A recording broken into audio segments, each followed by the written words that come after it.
Big warm hello to you, Kate Allett, and thank you so much for joining us on the Choose to Thrive video series. I'm delighted to have you on this special day, the 7th of April, when you are launching your global social movement for stroke survivors, #FillMe. We'll hear a little bit about that at the end of the video, but first of all, I wonder, can you share your story with our viewers before going on to give them some practical tips for choosing to thrive? It's absolutely my pleasure to be here, and brace yourselves because it's been an incredible story. I'm just an ordinary woman with an extraordinary tale, and so I'm delighted to have this platform. Back in 2010, I was 39. Yes, I'm nearly 50. I know I look good, but that was a joke. I was a very obsessive phoner, 70 miles a week. I was juggling lots of balls, young children, my husband away all the time, my business, marketing business, and I had a headache. But on the 3rd of February 2010, I was on a radio show in Sheffield talking about a Kilimanjaro climb for my 40th birthday later in the year, in the June, to raise money for a Children's Wood Hospice. And it was something very extraordinary, this trip. But, I was pushing myself. Anyway, the headache, 4 days later, I ended up on a life support machine in ICU for 9 weeks with the prognosis that I would very likely die of my brainstem stroke. And certainly I would have no quality of life when I emerged from my coma. So my family were assembled to say their goodbyes. My husband was given the option, my ex-husband, to keep him a life support machine, pulling the plug on it. Fortunately, we were getting on at the time and he didn't, and I'm here. But to cut a long story short, I was written off in hospital. My expectations were lowered and those of my family. I wanted to be back home as a mum, hands-on mum, like I'd always been, to be normal. And I didn't like being written off, but I haven't liked it in my whole life. So it was the antidote I needed to try and fight my way through. So relentlessly, I willed my body over and over and over again, as obsessively as I used to run. And little flickers started to happen, which I then try and improve and increase the range and the movement repetitively, frequently, intensively. It's all in my book. I called it Willing because I'm a marketeer. Cut a long story short, I had the most extraordinary goals. I wanted to walk off the ward, which is 4 times further than I ever did in rehab. I wanted to run again by my first anniversary of the stroke, and the nurses laughed at that. But that was what mattered to me, to be a hands-on mum. I did walk out, it's on YouTube. I did run again. I did hug my kids and sleep with them each one every night. But I had the most extraordinarily big loss. I had undiagnosed PTSD. I lost my business, my job, my career, my ability to parent. It basically put the kibosh on my marriage, which was struggling anyway. I'd lost friends, I'd lost family, I'd lost my identity, I'd lost my purpose and my worth. And I was also incontinent, and I couldn't walk 5 yards safely on my own. So it was awful. And then the phone rang. And it was the BBC producer asking me in the October time how my Kilimanjaro trip went in June. And obviously I said in a very struggled voice, it didn't happen, I had a stroke. The next day I went on to their radio station. I explained my story, won them awards because they played the clip of my vibrant voice before and then the broken voice afterwards. Then the most exciting thing was not that got syndicated all around the world, that interview, because I was now the poster girl for locked-in syndrome recovery, the condition where you can think, feel, see, hear, but move nothing. I wasn't registered and I did have a quality of life. So then I went on Journey Right, Globo TV, Brazil, New Zealand, America, South Africa, Australia, Germany, and that wasn't exciting because I never got paid, which was a bit of a mistake. But what did happen was that the phone and the email started going from families who'd got loved ones in the state I had been in, who had equally been written off, equally been expectations lowered and abandoned in the community. So all of a sudden, I had a purpose.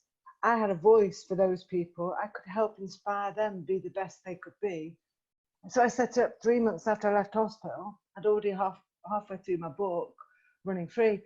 I set up a registered charity called Fighting Strokes. It's a global charity. Used my marketing skills. I punched way above my weight.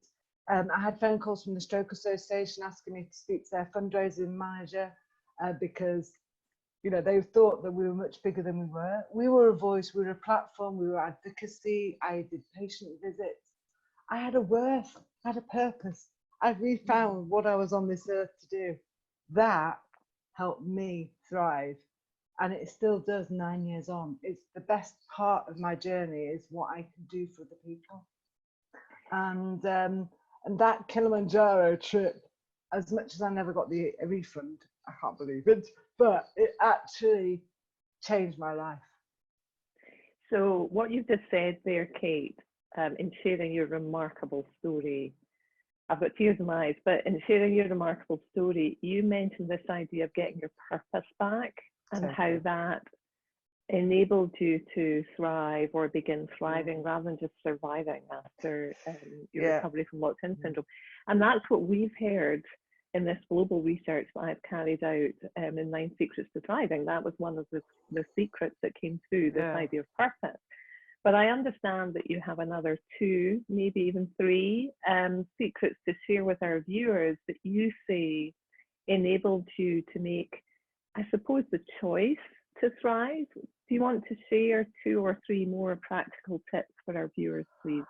Yeah, I think the actual important messages from my story are, you know, we all have to find what matters to us. That's the critical thing. I really believe you can do anything in life, but you have to know what matters to you, and it has to matter enough. And then you have to try, and then you have to accept that you're going to fail an awful lot along the way if it really, really matters. But failing means you're trying hard. So I think that's a win-win situation. I think, and I've had the most painful fails, I can tell you. I haven't worked on a graph like this. My life's just done this all the way.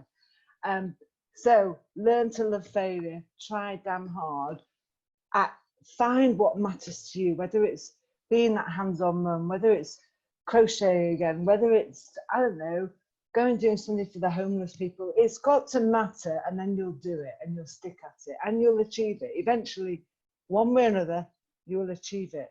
I've got £250,000 research from a tweet. I believed in it. That's what happened. From my one tweet, we set up a whole research project, and a year later, we got £250,000 research funding. Anything is possible, but it's got to matter. So Kate, you've shared number 1, which is focus on something that really, really matters. Can we get another 2 from you, do you think? Give me another 2. Well, I think that you have to embrace failure. I think that you also have to be grateful and to give to others. I honestly feel that I'm much more of a giver than a taker in life. But I can honestly tell you that it's a win-win. You know, acts of kindness, giving, the altruism I do, the advocacy I've done for the last 9 years for strangers all around the world. When I've been in the very pit of despair, and I've been very low and very depressed because my personal life has crumbled, my professional life has gone on, I have to say that the only thing, and forget antidepressants, yes, they work for a lot of people, but for me, the one thing that's always helped lift me out of that hole, that really deep hole, where I feel no one understands me, no one gets me, and people don't understand why I do what I do. Look, people close to me. The point is, I've always found and climbed out of those holes with the giving I do. So I can't stress enough, giving and actually trying to be grateful for what you've got is really key. It really is. I love that, Kate. So a couple of things. Number 1, that really mirrors what I've heard in my own research as well as one of the 9 secrets. But also number 2, an example of you giving is the support that you're giving through the global social media initiative of hashtag Still Me. So in the last 30 seconds, do you want to tell us a bit about that initiative that's going live today? Right, okay. 14th of December last year, I decided that there is no Stroke Survivors Day. We've got days for your dogs, days for pancakes, we've got Valentine's Day. We need to celebrate stroke survivors, and it needs to be an initiative for stroke survivors and owned by stroke survivors. We're not going to sugarcoat stroke. Stroke's not always great, but you've got to know that if you keep trying, you'll make certain improvements. And the best people to mentor you and to give you support and help and advice are other peers who've been through stroke. So this initiative was born. It's now become a global social movement. So delighted. We're going to have the Still Me hashtag selfie campaign. So people can just post pictures of themselves, hashtag Still Me, put that in the post as well. And then we can hopefully get that to go viral. Next year, I've also already got plans. We've got podcasts. I've got a Jenny Vine interview, international podcasts, other ones. We've got media interviews.